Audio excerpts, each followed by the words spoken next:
It's hard to breathe, but that's alright. Hush.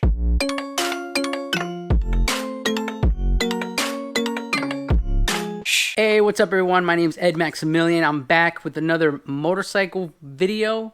I'm going to try to do this, kind of do like a motorcycle Mondays, once a week upload type of thing. Because I was actually in the shoes that you're probably in right now, which is the reason you're watching this video, where I either don't have a bike or I have a bike and it's too big for the test. You're going to come to find out that when you get to the DMV, you're going to take a day off of work. You're going to wait on this line for about 2 hours for your appointment. You finally get to the front of the line, and then you go for your test. You show your credentials, and you're missing a document or something. You have to reschedule and come back another day. Not only do you not have your motorcycle license, but you also miss a day of work. All right, so this exam is called the Alternate Motorcycle Operator Skills Test, or for short, they call it the ALTMOST. And there's 29 states that use this test. I'm going to put the list of the 29 states in the description. If you're in these states, this video applies to you. All right, guys, so let's get right into it. First test, like I said, you're going to go up, make a sharp left turn up there in the corner on the right side of your screen, inside the lines. You cannot put your feet down. You cannot go outside the lines. Then you're going to make another left turn, stay within the boundaries. You're going to go straight down to that little box on the left side of the course. And what you're going to do is you want to come to a slow, smooth stop, no skidding, and make sure your front tire is in that box. So a little tip here for the first left turn, what you want to do is you want to hug the edge of the course as close as possible. If you're not close to the edge, when you make that left turn, you're not going to have enough room to navigate, and you're going to end up going outside the course. All right, so test one's done. After the instructor gives you the okay, instructor's gonna signal you to put your front tire on the T, which is next to the box that you just stopped in. So you're just gonna flip it around. You can put your feet down in this part. Just make sure you start from where your front tire on the T. And then this is the hardest part. This is where everybody fails. This is where everybody has the most trouble. Okay, what you're gonna do is you're gonna go through the cones. Start off going left for the first cone, right for the second, and so on. Some DMV test sites have arrows so that you don't forget. Other ones don't have it. So just keep that in mind. You go through the cones. You want to kind of feather the throttle as you go through. Keep it either in first gear, or if it's automatic, just feather the throttle. And then once you get through the fifth cone, you're going to go back to the same way you came before. Make that right turn in that lane. Go straight down to the edge of the box. Now this time you want to hug the edge of the course again.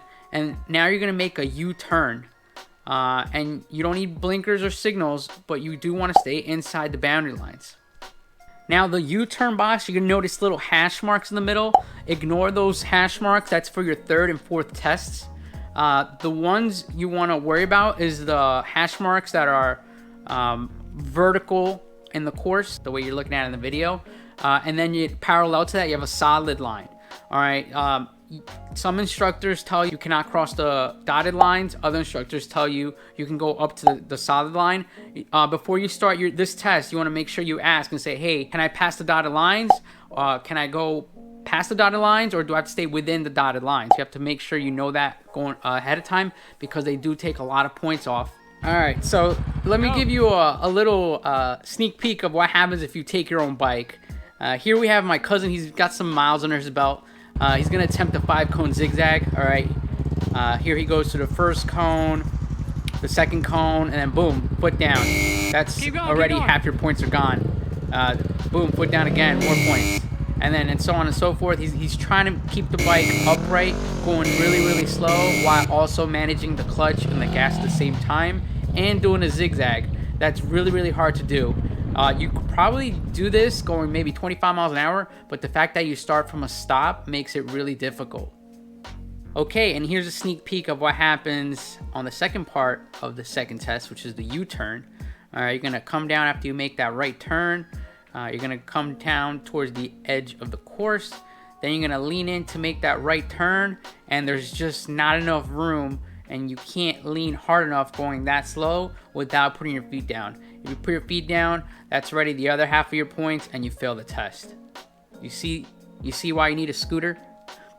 Once you finish off the second test, they're going to send you all the way up to the top of the course. All right, you're going to flip it around, put your front tire on the T, and then you're going to be facing down towards the white arrow, facing the open rectangle with the 2 cones at the end. And this is called the quick stop. What you're going to do is go between 12 to 20 miles an hour in a straight line. As soon as your front tire hits the 2 cones, you're going to brake as fast as you can, and you will come to a skid. It's okay to skid, but if you cross the red boundary line in front of you, they're probably gonna take off some points. The fourth and final test is test number 4. I do apologize. The camera was shaking a bit here. It got really windy. All right, so what you want to do here is, again, 12 to 20 miles an hour in a straight line. When you hit the cones, now instead of braking, and you want to go in between the 2 red lines to the right, or in between the 2 red lines to the left. So depending on which way you're coming down, try not to touch the red lines. If you touch the red lines, they're gonna take off points for that.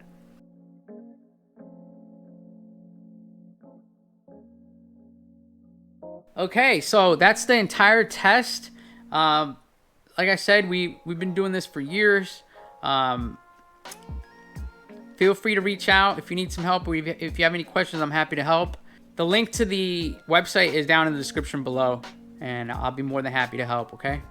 A quick disclaimer, all right? Renting a scooter is not a substitute for knowing how to ride. You can pass the test on a scooter. You can get your license on a scooter, but that does not mean you should go out, get yourself a Hayabusa or a Road King, and then think you know how to ride because you got your license. Highly recommend everyone start off small. Start off with a small Honda Rebel, Yamaha R3, Harley Davidson Sportster, and then work your way up the CC range. Not many people can say they've outgrown their bike. You can always sell a smaller bike. There's always a market for it. There's always new riders.